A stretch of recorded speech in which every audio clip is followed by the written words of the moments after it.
Big Ten Plus 4 is a member of Odd Pods Media and ASAP All Sports All Plays Network.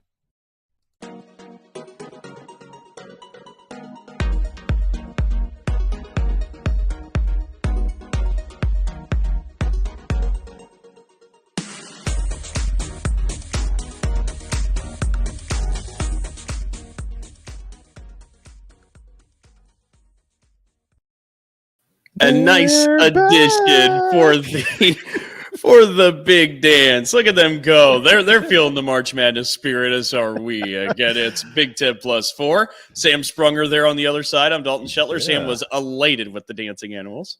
Oh yes, well, little do people, many people know. I guess my close friends or people that have talked to me enough.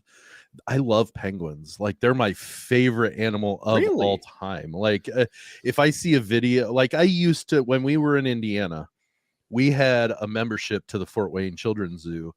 And that allowed me, if I was in Fort Wayne, just happened to be in the area, I'd stop at the zoo, go look at the penguins because they were relatively close to the front. And then I'd turn around and walk out. Really? Yes, absolutely. If my wife would let me own a penguin, I would have one. Are you a Youngstown State fan? Do you got any merch? I don't have any of them. It used to be before the Golden Knights came into Vegas, and I adopted them the first year they were in existence as my hockey team. The Penguins were my hockey team.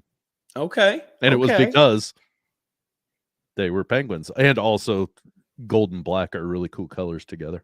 Yeah, that's true. That's fair.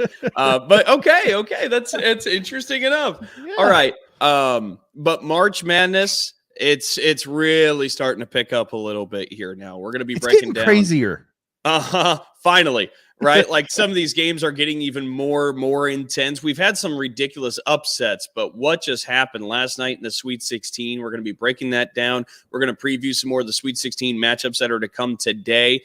And we might even hop over to the Sweet 16 on the women's side a little bit later on as well. Yeah. Just depends how much March Madness ends up derailing us, which is very possible given what just happened last night. But maybe that's the launching spot here for Big Ten Plus 4 as we get this one underway here today. Last night's games, there were two of them that I thought competed for Game of the Year. I just thought what Michigan State and Kansas State was as a game, I thought what UCLA and Gonzaga was as a game. I thought both of those really were just about the best games we've had all tournament. And I know that's a little bit of recency bias. We had Furman, Virginia, just about to kick the thing off. We've had some good games, but what those two games were high-level basketball. And let's start with Michigan State, because Michigan State being bowed out. Real quick, go ahead. I'm sorry. The only thing I was going to add to that is just because it's an upset doesn't mean it's a great game. Correct. And so while there was a great finish to Furman, Virginia, it wasn't necessarily a great game. What happened to Purdue with FDU? It was a great upset, but it was not a great game. Both teams shot in the low 20%. Correct. So the game wasn't a great game. It was a great ending to it. So I totally agree with you, and I just wanted to kind of clarify that a little further. No, that's a good distinction to make, because we were seeing high level just basketball in the games yesterday in the Sweet 16. Let's start as we said with Michigan State, because Michigan State was kind of carrying the flag for the Big Ten into the Sweet 16. They were. Yeah. I mean, it was the only team left for the Big Ten, and them being bowed out now means the Big Ten is bowed out yet again. And that means now that the Big Ten can't get another team to the Final Four, which means the last time still was 2019, which also means the Big Ten can't win the whole thing, which also still means the last time was the year 2000. Michigan State has both of those.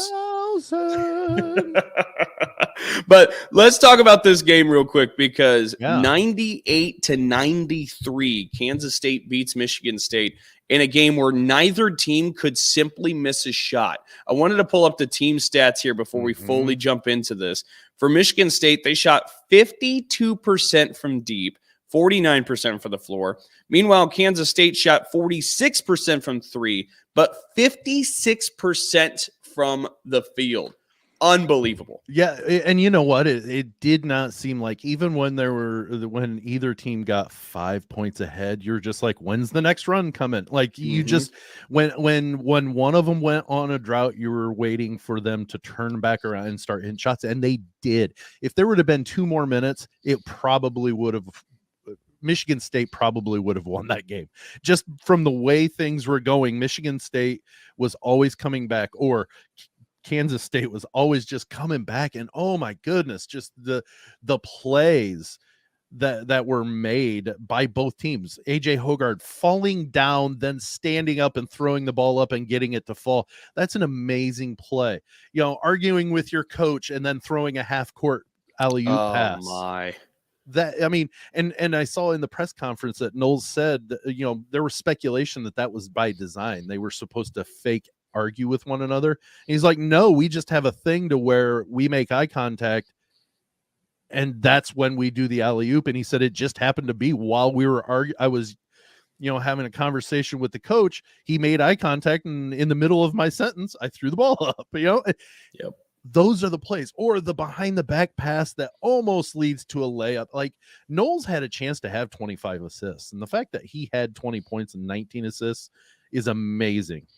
And that's one thing maybe we should start with too. What Noel did in this game. Noel, sorry, not Noel. Was just about one of the better NCAA tournament games as an individual I've ever seen. And I don't want to be super prisoner of the moment. I'm trying to find some performances that rival it, because I know they exist. There's one that I remember, and it harkens back to my olden time days when I was in high school. And it was when Glenn Robinson played Kansas in the Sweet 16. He scored 30 in the first half, and he could not miss. I mean, there were times there was a play in that game against Kansas where he went to jump stop and his feet went and he started falling over, and obviously they were calling a travel, but he threw it up and it went in. Like, he couldn't miss. And now that was just points, but that's kind of just taking over the game. You know, with 44, Purdue went to the Elite Eight. Like, it was a great performance, and what Noel did was on par with that. It was an epic performance. The 19 assists is an NCAA tournament record, and he compiles that with 20 points. It was just a legendary performance. But let me say this from the Michigan State perspective, because this one stings a bit for the Spartans, and you go against a team in Kansas State that just simply couldn't miss. But for Michigan State, this felt like the first time maybe in 6 or 7 games where I thought Michigan State didn't have control of the game. I thought Michigan State played exceptionally well, but I thought Marquise Noel was the best player on the floor, and at all times he was in control of the game. And that plays out with the 20 points and 19 assists that he had. And I also want to say, for Michigan State, proud of the effort. I mean, that was for sure. Effort had at some times, like the Ohio State game in the Big Ten tournament, it had been questionable at times. They left it all out there on the floor. They played a wonderful game. But the fact of the matter is, in this tournament, when you start getting deeper and you start playing some of the best teams, you have got to have both defense and offense with you. And I didn't think Michigan State had its best defensive game really by a long shot. And you can point back. I mean, Kansas State, it felt like a bit of destiny for him, where Marquise Noel is hitting a runner with one on the shot clock that banks in. After he come out and had to get his ankle retaped. And like some of that was just, it was destined for Kansas State. Yeah. But Michigan State did not help itself on the defensive end throughout the night. They shot more than well enough to win the game. And Kansas State was hitting everything. But you got to couple that with a little bit of defense if you're Michigan State. And now it's going to be a bit of a what if, Sam, because you look at this season and it had been a bit of an up and down ride.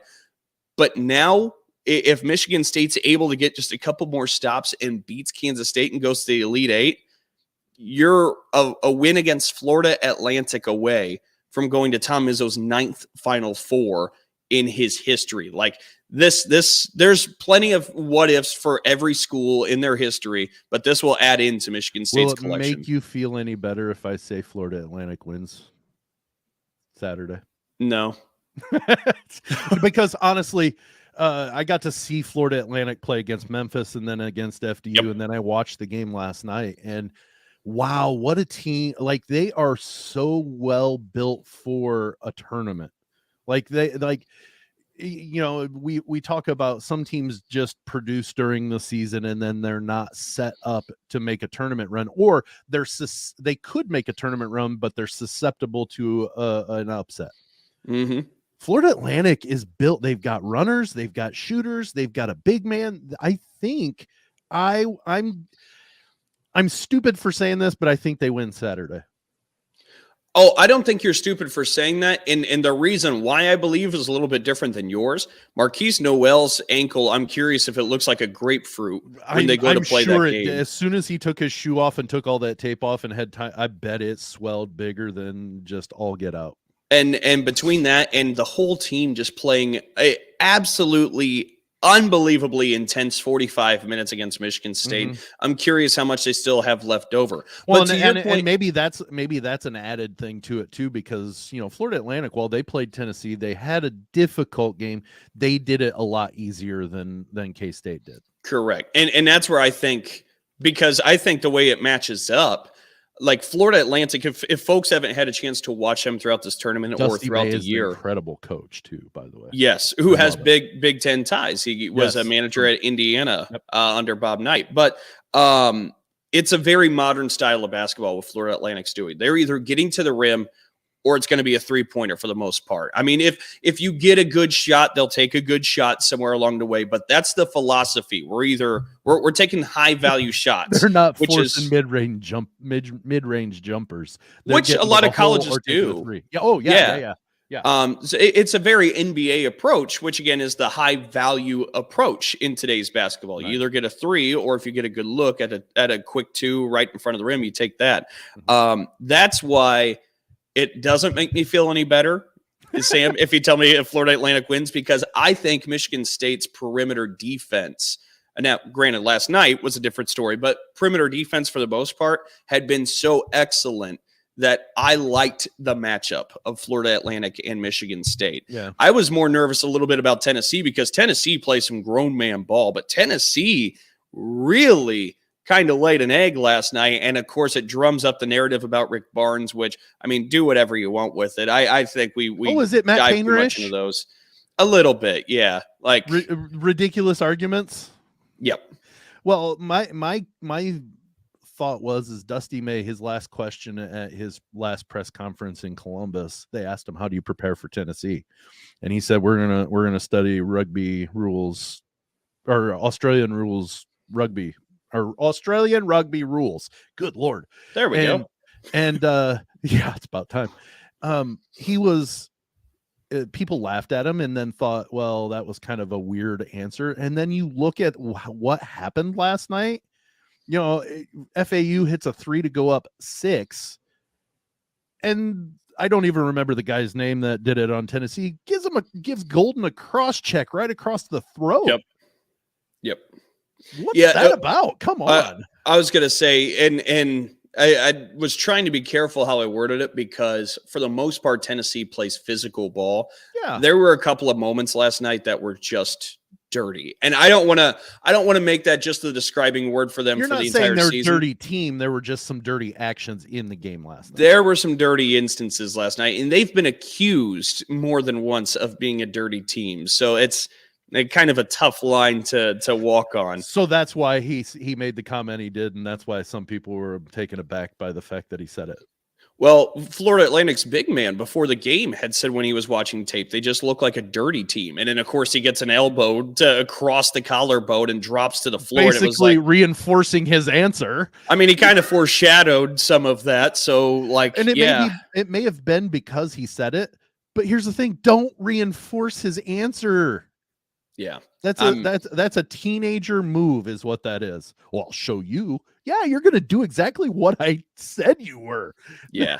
So Tennessee, that one kind of bothered me a little bit to see that play out that way. But It was a remarkable game, full circle back to Michigan State, Kansas State. Tennessee, Florida Atlantic was, no, you're fine. Tennessee, Florida Atlantic.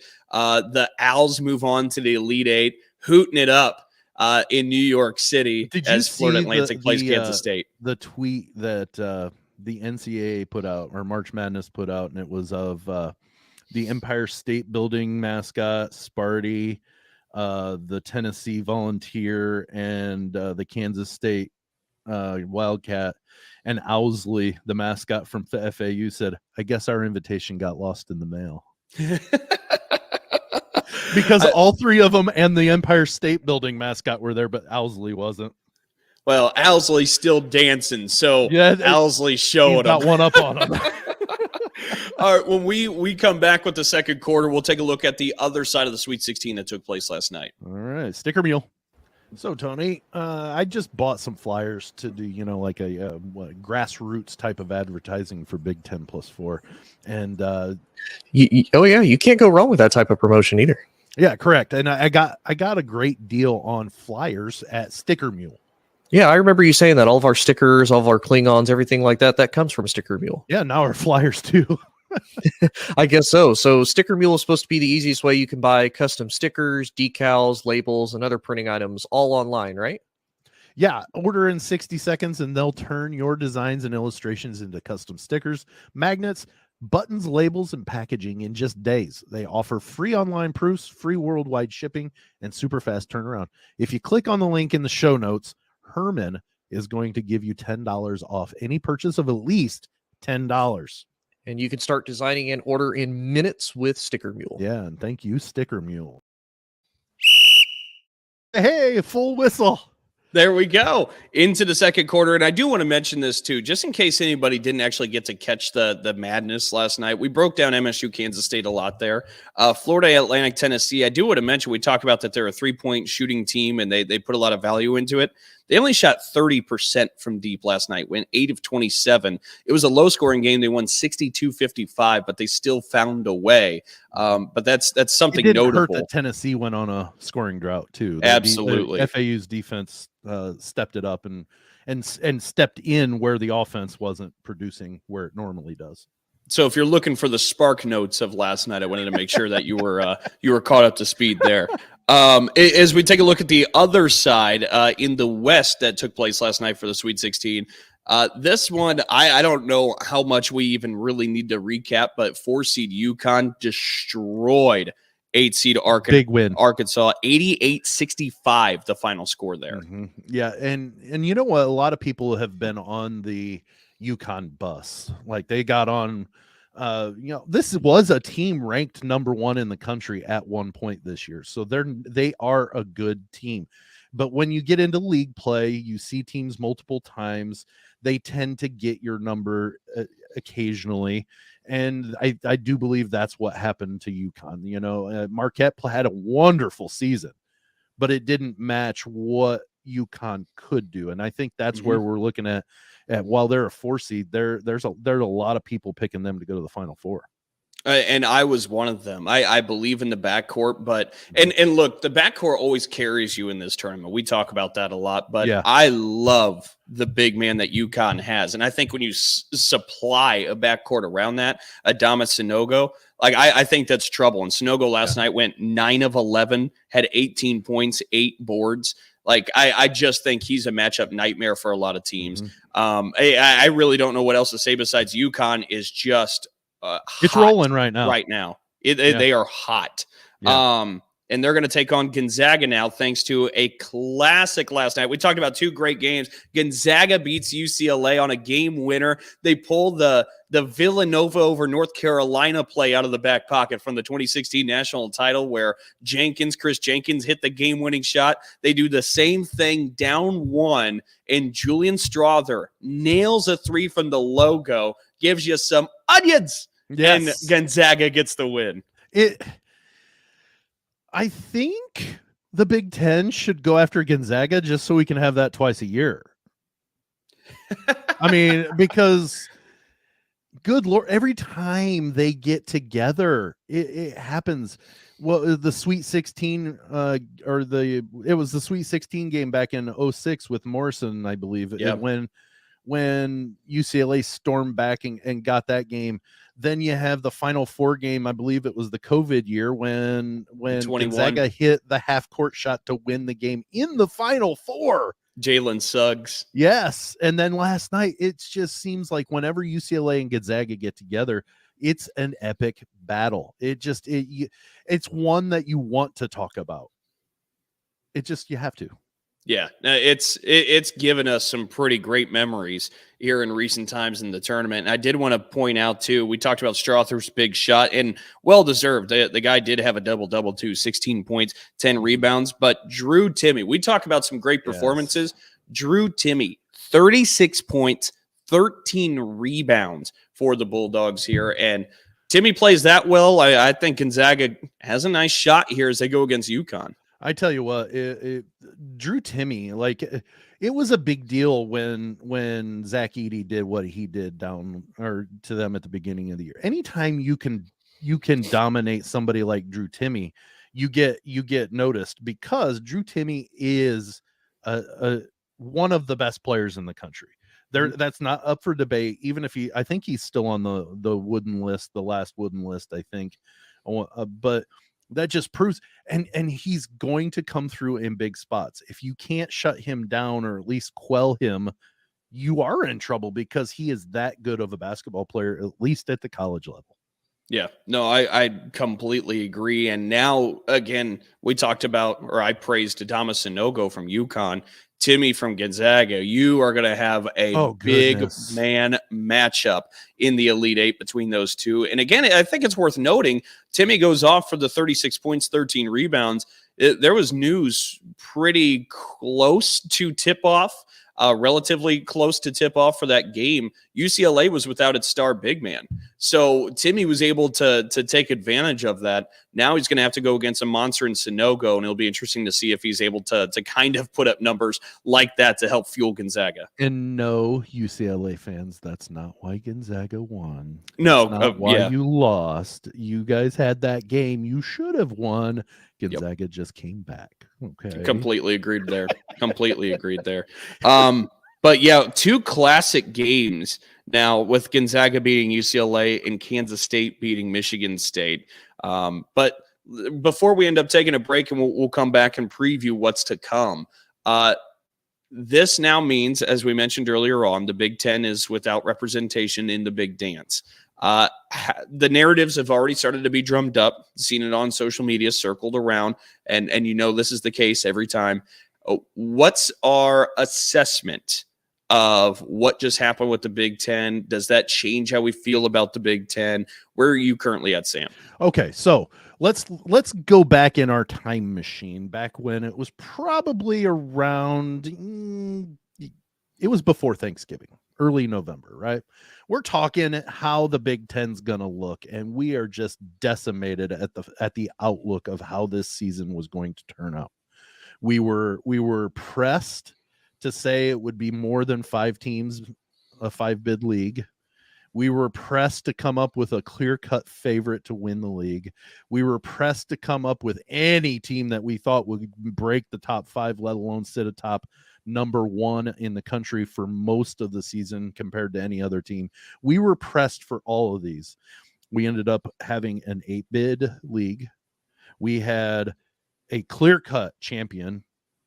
We had a team sit on top of the polls for the longest out of any team, number 1.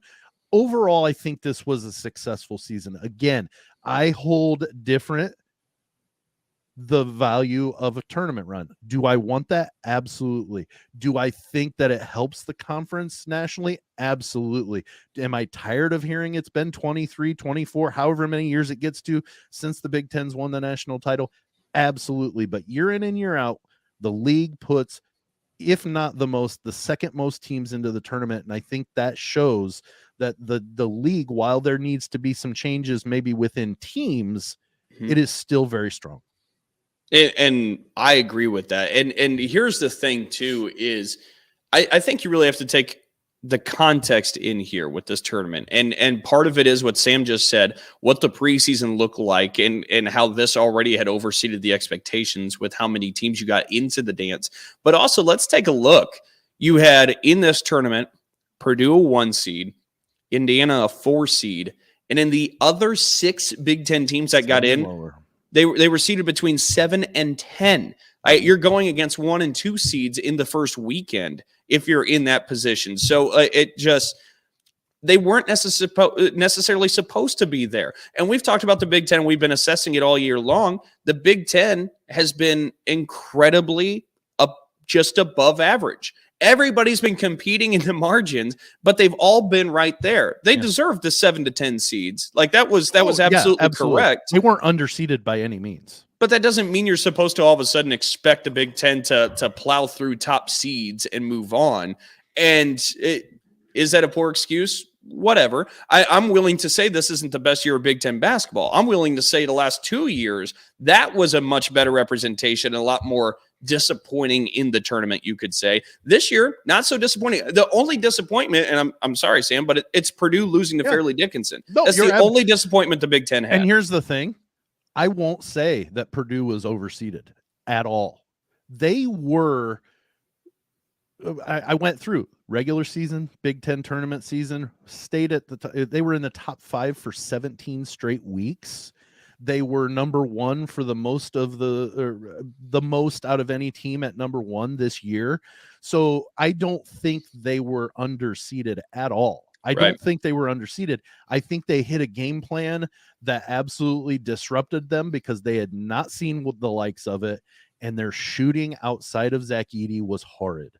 Mm-hmm. That's what lost the game.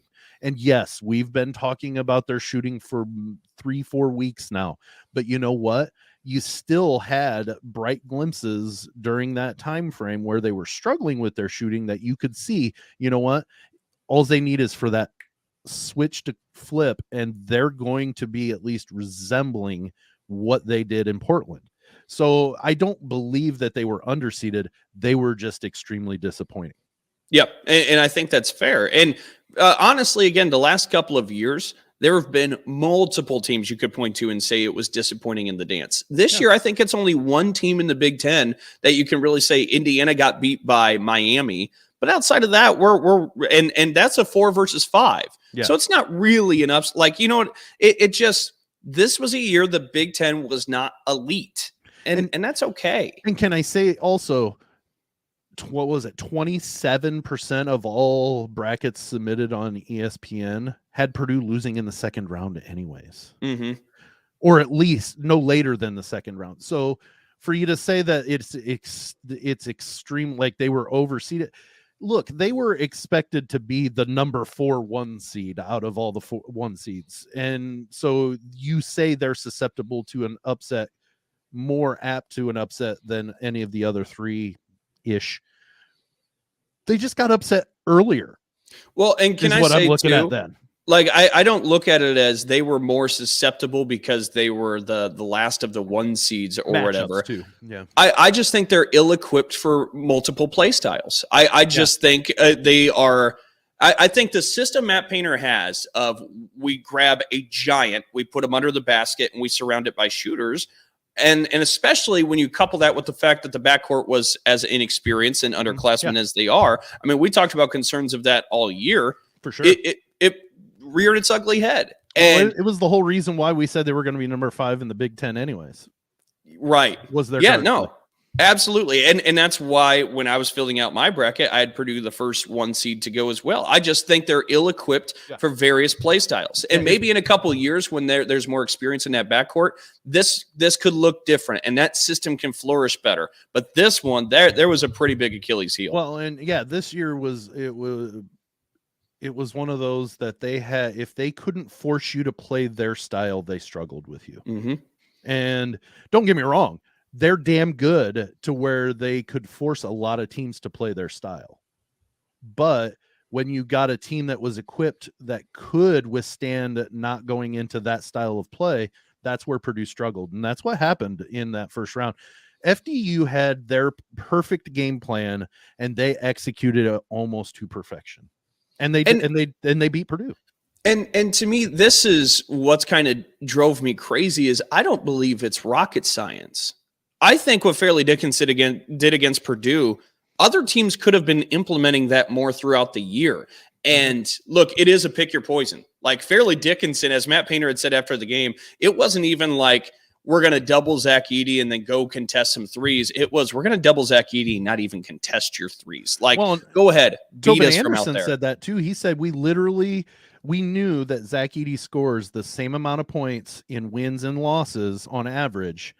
We just weren't going to let him blow up for 38. And if they beat us on threes, they beat us on threes. Yep. And especially when you're a 16 seed, you go into that game and you're playing with house money already. Like, completely makes sense. But I think you could have seen teams play more daring like that in the Big Ten instead of trying to just handle Zach Edey one-on-one and letting him drop 35, 40 points and trying to shut down the perimeter. No, Zach Edey's proven.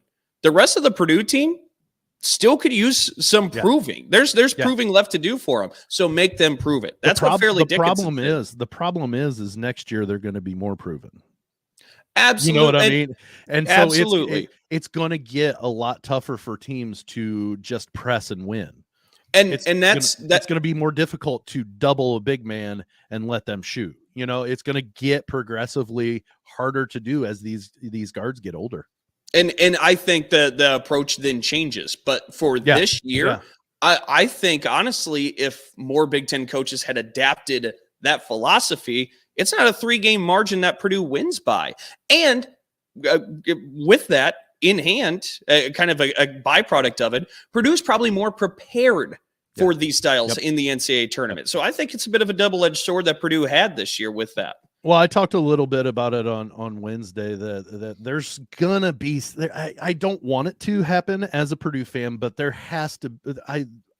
gonna be some roster change. You've got Miles Colvin coming in next year. He's a 4-star stud coming. That's Roosevelt Colvin. If listeners don't know who he is, he was a stud at Purdue and then won a Super Bowl or 2 with the Patriots. But his son's coming in and he is just he balls out. And the thing is he's going to want to play. Yep. And he's going to earn playing time. So who is it that is going to lose those minutes? And I think there's going to be some transfers. I don't want to see it happen, but I think it's going to happen. And good luck to any of those that do leave, because they're in it for themselves, rightfully so, to a certain point, that you've got to be happy where you're at. So if they transfer out because they're really positive that it's going to, mean the end of a lot of their playing minutes, that's fine.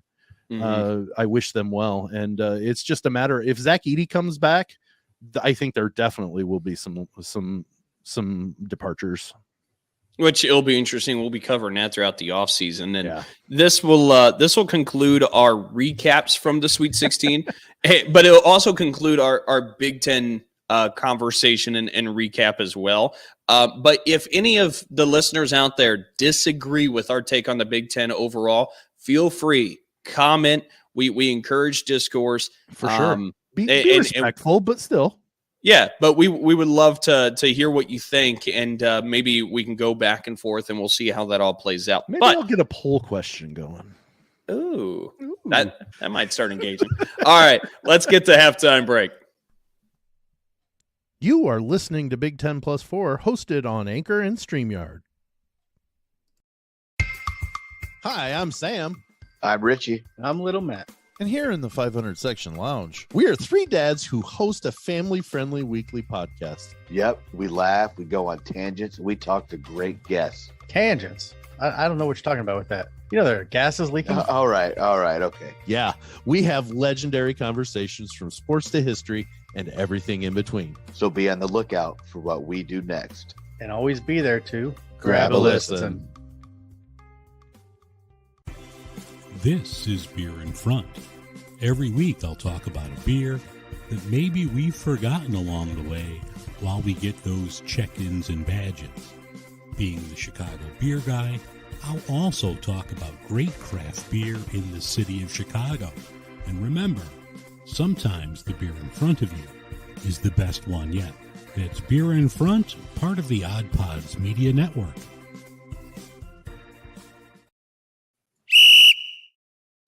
2 for 2. Look at that. All right, we got more Sweet 16 games coming at you here today. There's 4 Big Sweet 10 16 Sweet games. 16 games. Well, are we talking men's side still? Whoa, I was going to say still men's. We'll Oh, get okay. to the women's a little later. Okay, fair enough. But some Sweet 16 games, we got 4 of them on the men's side. 2 of them, I'm curious if you see much intrigue here, because early on, what Alabama and Houston have shown me has been overpowering. And I don't know if in Alabama's case, San Diego State can mess anything up on that front, or if in Houston's case, Miami can do anything to fluster the Cougars. I think if there's either of those 2 teams that's susceptible, I think it's Houston, just because of the injury to Marcus Sasser. Don't get me wrong, Houston is still really, really, really good without him, but he's your All-American, he's your leading scorer, and when you've got a groin injury, that takes weeks sometimes of basically no athletic movement to get back to normal. So it's a matter to me on whether or not Sasser can power through it and tolerate it and not have it be aggravating enough to where he's got to take minutes out because of it. Now he's going to need some rest. Obviously that happens every game, but if he has to come out at a time where maybe Miami's making a run, but he's got to come out because that groin's bothering him, it may be an end for Houston. I'm not saying it's going to happen, but I agree with you that both of those teams are kind of on a collision course. A little bit, it feels. Yeah. And I think right now, at least in this round, it could be Houston that falls if it's either of them, just because of that injury. And we should note too, and Sam's mentioned play through, which is correct, because Sasser did play this past weekend. So by all accounts, it appears Sasser's going to give it a go this weekend. But how he's able to tolerate that pain, to Sam's point, that's what's going to be intriguing to see. But Bama and Houston, have been so dominant so far. Bama has San Diego State. That's at 6:30 tonight. Houston has Miami. That's at 7:15 tonight. Now, back to the South region. Number 6 seed Creighton takes on the Cinderella of Cinderellas in this tournament still, 15 seed Princeton. This is at 9:00. Do we still have the Tigers moving on?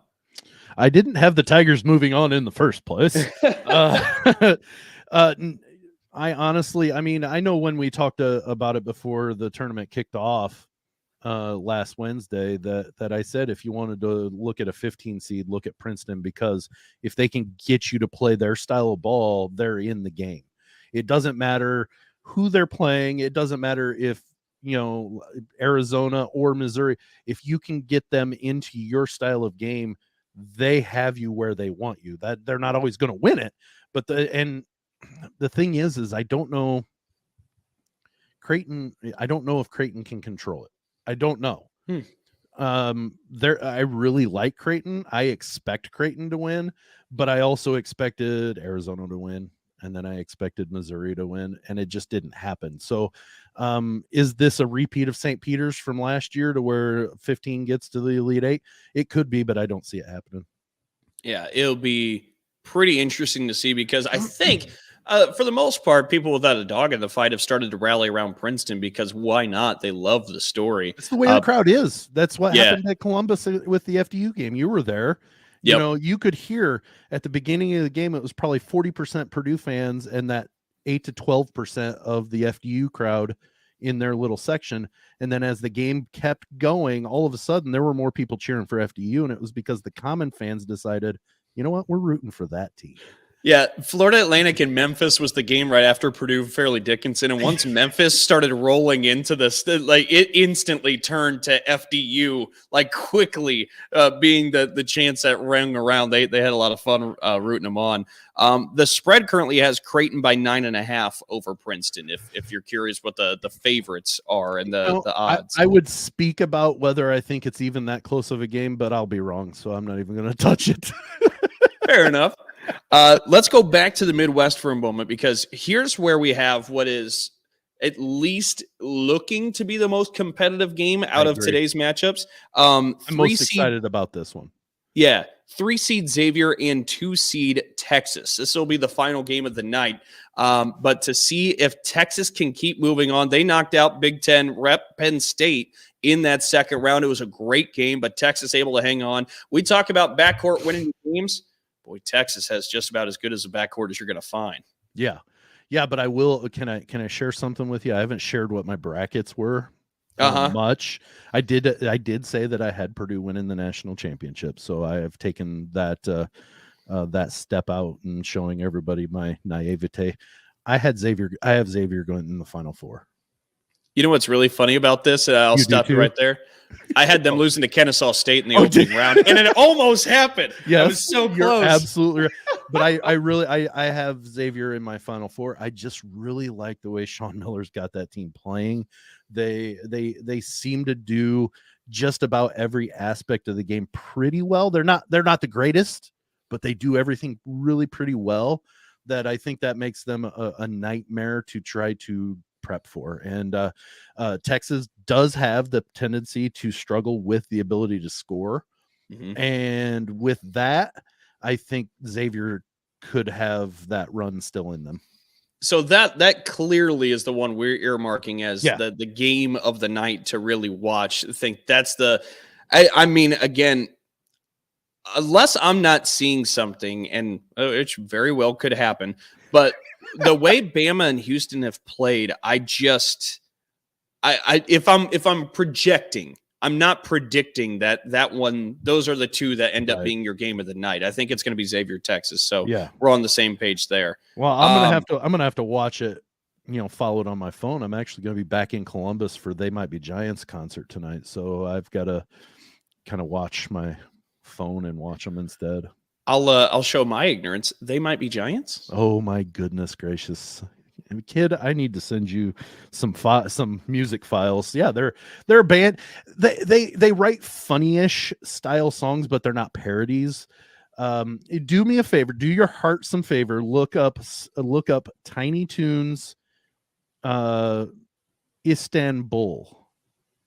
Okay. And you will get a video from the Tiny Toons cartoon from when I was growing up that they did a video of They Might Be Giants, Istanbul, not Constantinople, in the Tiny Toons style. Oh, it's great. It's fantastic. It will do your heart. You know what? I will just send you the link for it. Okay.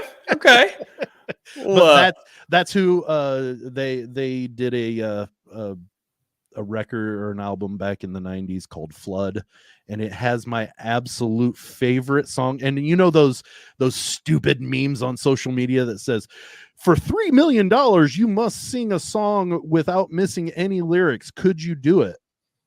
And what song would it be? Absolutely. Minimum Wage by They Might Be Giants would get me $3 million. You know why? Minimum wage here. That's the lyrics for the song. It's 45 seconds long. Oh, just of the same. Just no, on he repeat? says it once. Oh, and the rest is just like an orchestral type of like a cinematic music, and that's it. 45 seconds. Minimum wage hiya are the lyrics to the song. I'm $3 million richer if I've got that proposed to me. It's like the song where the guy stands there for karaoke and you just hear it going, and then all of a sudden it stops and he goes, tequila. Like that's the one you pick. Yeah. Fair enough. So I'll be watching the game, not the actual game itself, but I'll be watching the progression of it during the concert. So all right, fair enough. Well, real quick before we break, because we will do and this is me completely previewing and kind of giving away a little bit of a spoiler, but in the headlines we'll talk a little bit about the women's tournament. So we'll get our fix in there and we can cut it up there for my headlines. Okay. But before we get to the headlines, let's move forward to the Elite Eight for a moment. We said Sweet 16 lineup coming at you today. Yeah. Elite Eight tomorrow. You have Florida Atlantic against Kansas State, 6:00 or 6:09. Who wins? I think Florida Atlantic does. I really do. I think Noel and his ankle, and I think just the way that FAU is built, they and their coaching, like I really fell in love with how Dusty May coaches while I got to see him in Columbus. I really love his style. I like his team. His team's very down to earth, but they bust their butts, to do things right. And I just think FAU's while it's a dream season for K-State and it would be a dream for them to get there, I think that FAU just has it going. So I'm going to go with the 9 seed.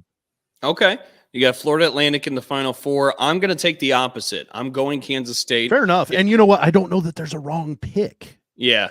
And I feel like a little bit of what you alluded to, that it's a dream season. I feel like it's a team of destiny a little bit there with Kansas State. And but when you have Marquise Noel on the floor, look, I got to be completely transparent here.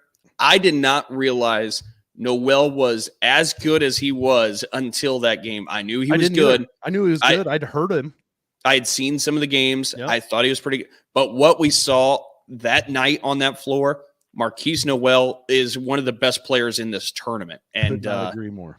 Yeah. So I think whenever you got somebody like that, and you got somebody with the will that he has in that position, I just think it's really hard to overcome that, and that's what the Owls are going to have to try and do, and they're going to have to bomb threes. If Florida Atlantic's going to have to hit some threes to beat Kansas State, because that's the thing. Kansas State is so efficient and so high scoring on offense. They do have some lapses defensively. You can take advantage on that end of the floor, but you got to keep up. You got to keep up on the scoreboard, as given an example by a 98-93 win in the Sweet 16 to get to this game. BTW, the first and only overtime game yet in this tournament. It's true. And I was looking at metrics. Actually, I think you would like this on Twitter. Yes. Eric Haslam does a lot of different data and analytics around he was college off basketball. on the score, but right. But he does game previews and he automates them or whatever. And the verdict he had after he kind of ran it through the process was this should be a highly competitive game. It might even take overtime to settle. And then you look and I think the computer score he had was 70.25 to 69.99. Like that was how close it was to one another. The computer, however, could not take into account the 50% 3-point shooting both teams would be hovering around. And let's jump back to that real quick. You mentioned how, the defense for Michigan State kind of lapsed. And I think that's telling in the percentages that K-State had shooting. They were 56 from inside the arc and then 48 or whatever outside. They were getting uncontested lay-ins and dunks very often. So much backdoor that just never, the Spartans never closed that door. It just stayed open, and there were at least 6-7 backdoor cuts that resulted in layups. And I did see Coach Izzo took that on him. He said, that's our coaches. That was our fault. We should have done something to stop that, and it just didn't. So sorry I went back to the Michigan State game, but it was such a great game. It was worth the time. It was fantastic. So that's the East region. Florida Atlantic against Kansas State in the Elite Eight tomorrow. Sam's hooting with the Owls. Woo! I'm taking Kansas State. Now in the West region, 4-seed UConn against 3-seed Gonzaga. This will be Saturday night. Good Lord. Who do you got? Oh God. I don't have a quarter anywhere because honestly, this to me is a coin flip because Gonzaga is always, they're a team built to make runs, not necessarily to win championships yet, and I know this is a 17-year work in progress, but still they've been to the national championship game. They've been to the Final Four. They've been twice in the last 5 or 6 years. They've been in the title game. They've been to Elite Eights. Like this is a program that knows how to make runs. But oh my goodness, UConn is just firing. Like they won their game. Granted, it was against an 8 seed, but it was an 8 seed who was playing very well by 22 points. Mm-hmm. Like they're firing. I can't go against Gonzaga. Okay, you're going Bulldogs. Yeah. And I'm going Huskies. There we go. See, we're going against each other in both of these games today. Yeah. That's okay. That's perfectly fine. That's perfectly fine. Even though you're going to be wrong twice. Well, that's nothing I'm not used to. But I mean, for the exact reason you mentioned, how fiery UConn is playing right now, they're clicking on all cylinders, and I think Adama Sanogo will give Timmy a little bit more trouble than what Timmy's seen so far in this tournament. So I'm riding the Huskies. Can we have now, ties? Will they let that happen? You're right. Because that's one that I would kind of look at. I think that's going to be a great game. I think so too. Great game. Yeah, I really do. Now, so that's how we're projecting half of the Final Four. We said Sweet 16 games are being played today. So Sam, I'll ask so we can finish out our Final Four projections heading into the weekend. From the South, you have San Diego State, Alabama, Princeton, and Creighton. Which team do you think goes to the Final Four? I think it's Alabama and Creighton playing in the Elite Eight, and Alabama goes to the Final Four. I would agree with that as well. Let's move to the Midwest. Miami, Houston, Xavier, Texas. Who goes to the Final Four? Go against the grain a little bit and say Miami, Xavier to the Final Four. Okay. I'm going to say Houston returns home and gets to play the Final Four in Houston. So I'm going Bama, Houston, UConn, and what was the first game we talked about? K-State, thank you. And you're going Florida Atlantic, Gonzaga, Bama, and Xavier. Okay. We'll see how these play out. We're Gonzaga beats. Did you or did you not? Yeah, you did, because I picked UConn. We went against each other. No. Oh, yeah, that's an Elite Eight game. Jeez, oh, Pete. I was thinking it was a sweet. Yes. I was starting to get twisted around, too, to be honest. When we're splitting it, we still got half the round to play yet. But, yeah, I think it's Xavier, Gonzaga, FAU, Alabama. Okay, good enough. All right, we'll write these down, and we'll see in a week who ended up getting these right. A few days. What are you talking about? Yeah, it's true, too. Next time we take the air, if you're here on Wednesday, we'll have a Final Four. That is very true. Well, let's move to our fourth quarter now and the headlines. All right, time for the headlines, and we'll start with Sam Sprunger and the Sam Sentinel. What do we got? Well, we're going to Detroit. You know, everybody wants to go to Detroit. Dalton, everybody does. It'd be silly for you to say you don't want to. But recently, it has a Big Ten connection, sort of. Mike Davis is the coach there, former IU coach at Detroit Mercy. But his son plays on the team, Antoine Davis. Mm-hmm. And he was approaching the pinnacle of scoring in the NCAA history after Pete Maravich's record. And Detroit Mercy ended their season in the conference semifinals, I think, of the tournament. And you're thinking, well, are they going to play extra ball? Are they going to have any tournament? They're not going to get the NCAA bid, but maybe the NIT or maybe CBI.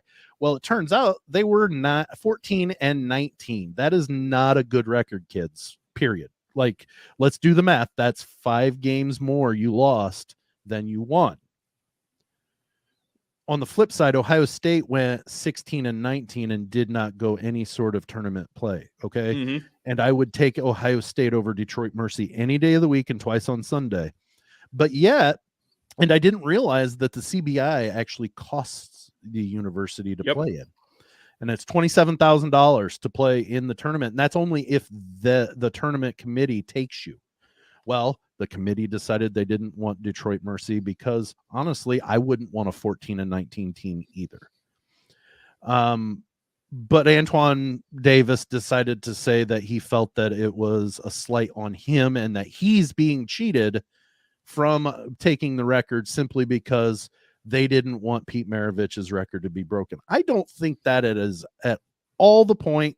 I think the CBI, if they would have been 17-18 or 17-19, it might have been more of a draw to pull them in because, yes, you know what? The guy broke the record in our tournament. So but it just didn't work out. And he said that he felt that they just didn't want him to break the record and that, no, win more games, for crying out loud. If that's the case and you feel that you've been slighted, win more games and make it harder for them to do it. 14-19 is not a good team. I don't care who you're playing. I don't care where you're playing. 14-19 is not a good team. And to say that it's just simply because of a record, I think is an insult and it's not. It's an unnecessary statement to make because you're saying they've got a problem with Antoine Davis breaking Pete Maravich's record. Would they have still celebrated it if he would have gotten 4 more points in that last game? He would have. Right. They would have celebrated it just fine. Okay, records are made to be broken, but don't sit here and say, well, they should have given me another chance. Win more games. You don't have to worry about it. That's it. That's fair enough. And by the way, to kind of add on to it, I don't realize or understand when all of a sudden we became super passionate about Pistol Pete's record and those scoring points, because my thing is, look, Antoine had a great career, a phenomenal career. If he scores 4 more points, I still will never think of him as a better basketball player than Pistol Pete. No. Pete did it in 3 years. He averaged 44.2 points a game for his career without a 3-point line. Correct. Antoine averaged more than 25 a game for his career. It's a phenomenal career. It's a remarkable career. It's not taking anything away to say that even if he scores 4 more points, it's not Pistol Pete. And I have no idea if I'm correct, but I'm going to assume he played 5 years, including his COVID year. I know he played at least 4. Hang on, I can pull it up. So let's even just say he did 5. Okay, so he played in 5 years. He came up short in 5 years in what Pistol Pete did in 3. Correct. So while he would have had the point total, I would have still thought as Pete Maravich is the better of a scorer, because you're right. Can you imagine if there was a 3-point line? Can you imagine if there was a 3-point line when Pete Maravich played? Some historians have went back and tried to add how many more points he would have. He would have averaged, I think they said upper 50s to 60 points a game, which does not surprise me because line. He was a jump shooter. Like he was Steph Curry before Steph Curry even was thought, before Steph Curry's daddy was even thought about. Pete Maravich he crossed the half court line and you had to guard him or he could be in range. And he was such a pure shooter. And I didn't get to watch him, but I've watched enough past films and stuff to just see and he could do it at the hoop too. That's the kicker, is he could do it at the hoop too, because he was tall. I mean, the kid was an 8th grader starting on his high school varsity basketball team. Yep. No, I'm totally with you. But all right, let's segue over to the Dalton Daily real quick. We're running up against it a little bit. There we go. But taking a look at the women's tournament, the women's March Madness, there are 3 Big Ten teams still left dancing after Indiana. The Hoosiers had the heartbreak at Assembly Hall. Miami came in and upset them in what was just a phenomenal game and end of game sequence. There are 3 Big Ten teams left.